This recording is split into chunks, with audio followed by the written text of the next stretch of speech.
साथ संगत जी, प्यार से कहना धन निरंकार जी। धनबाद में जहाँ आप सब दूर दूर से इधर आज सत्संग के लिए आए हैं, तो मन में इस शहर के नाम से भी वही भाव जो आज सब कह भी रहे थे कि धनबाद, जो कि एक सुनने में कि धन्य भाग भी लगता है और धन्यवाद भी लगता है कि कैसे अपने जीवन में आप सब अगर आज सत्संग ये पलों में कुछ और भी कर रहे एक हो सकते थे, पर वो चुनाव सत्संग आने का, तो वो धन भाग की आज सत्संग आए, संतों के वचन आज सुने, धन भाग। तो कैसे मानुष जीवन में भी आना, एक धन भाग की इतनी 84 लाख योनियों से ये आत्मा तड़पती हुई अब मनुष्य के शरीर में है। जब परमात्मा की प्राप्ति इसी शरीर में रहकर हो सकती है, इसी जन्म में होनी है, तो ये एक मुबारक पात्र, एक जीवन, और अब इस जीवन को पूरी तरह ऐसे ही जी सकते हैं जो मनुष्यों ने इस परमात्मा को देख लिया, ये ब्रह्म ज्ञान द्वारा निराकार के दर्शन करके फिर जीवन में हर पल ज्ञान को जीना, इस निरंकार के एहसास में सेवा सुमिरन सत्संग करते हुए जीना। तो ये जीवन भी जहाँ एक धन्य रूप है कि यही अवसर है, इसको चाहें तो धन्य कर लें परमात्मा के साथ मन को जोड़ के, या चाहें तो इस मनुष्य जीवन को गवा दें, और फिर जो गवाएंगे वो नुकसान उन्हीं का होगा कि एक अवसर सुनहरी मिला भी एक परमात्मा के एहसास में रह के भक्ति में मन को चूर रखने का,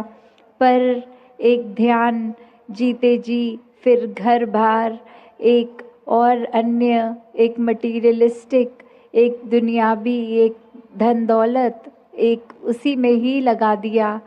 और कैसे जिन्होंने संसार के चाहे सुख सुविधा उस रूप में हो या ना हो, फिर भी अहमियत संसारिक वस्तुओं को नहीं परमात्मा को ही दी, उनके जीवन में वाकई ही असली धन उनको मिल गया। कैसे जीवन में जीते जी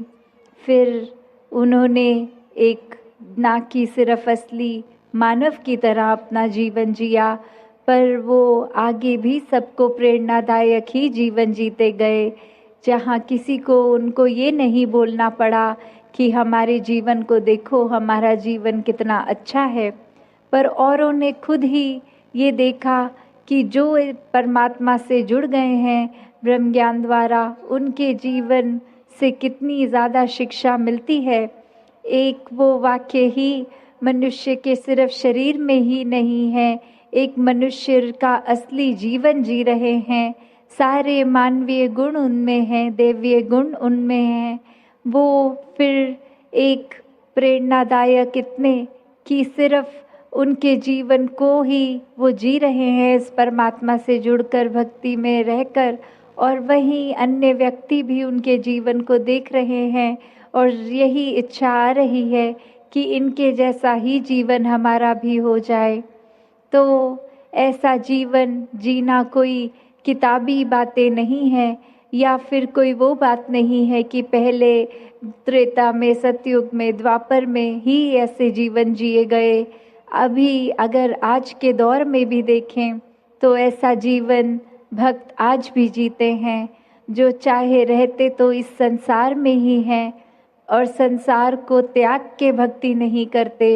इस संसार में, इसी घर गृहस्थी में, धन दौलत एक रूप जो भी हो, चाहे वो रोजगार बड़ा हो छोटा हो, उसी रूप में रह के परमात्मा का धन्यवाद भी जहाँ करते हैं, वही एक परमात्मा के आश्रय अपने जीवन को हर पल चलाते हैं कि जो परमात्मा ने जिया उसी में शुक्राना, ये परमात्मा का धन्यवाद। तो कैसे अपने जीवन को हर कोई एक ज्ञान की रोशनी से एक बहुत ही सहज और सरल जीवन जी सकता है, जिस जीवन में दिखावा मात्र नहीं रह जाता, एक असली सच्चाई से, इस परमात्मा से जुड़कर जीवन में खुद भी एक अपने रोशनी ही करा जा सकता है। फिर वो मन का ठहराव अपने आप आ जाता है। जैसे आज भी सत्संग के दौरान हमने देखा कि बार बार वो इलेक्ट्रिसिटी एक दो बार गई और घुप अंधेरा हो गया इधर बाहर पंडाल में, तो फिर भी आप संत हैं तो कोई हपचड़ नहीं हुई, एक सहजता से ही एक अपने स्थान पर आराम से बैठे या कतारों में आराम से लगे। तो भाव वही कि संत जो होते हैं उनको फिर एक दुनियावी माहौल कैसा भी हो, एक आरामदायक हो ना हो, फिर भी एक संत तो उस दुनियावी माहौल में रहते हुए भी उस दुनियावी माहौल से ऊपर ही रहते हैं। एक आनंद की अवस्था में हर स्थिति में खुद को एडजस्ट करते हुए कि एक जहाँ स्थिति जो है उसको अगर वो सही भी करनी है तो उसमें प्रयत्न करना है। एक अपने दुनियावी रूप में अचीवमेंट सपने बनाकर उस तरफ चलना है। पर अगर परमात्मा को मंजूर नहीं और वो एक कार्य उस तरह से ना हो जैसा सोच रखा है, तो भी एक परमात्मा को कोसते नहीं है भक्त। एक परमात्मा को शुक्राने भाव से यही मन के भाव रखते हैं कि इसी में ही भलाई होगी, इसलिए ये कार्य हम जैसे चाहते थे वैसे नहीं हो पाया। तो कैसे अपने जीवन को भक्तों ने हर समय इस परमात्मा के ही आसपास केंद्रित रखा कि एक दुनिया में हर दिन कैसा भी समय आ सकता है, पर ये परमात्मा ही है जिसके आश्रय एक अच्छा और बुरा समय दोनों ही आराम से कट जाते हैं। जहाँ फिर ये मन में सोच नहीं आती कि एक जीते जी बेचैन है और जीने के बाद जब ये मौत हो जाएगी तो इस आत्मा का क्या होगा। क्योंकि जिन्होंने जीते जी इस परमात्मा को जान लिया, देख लिया, इसके साथ जीवन का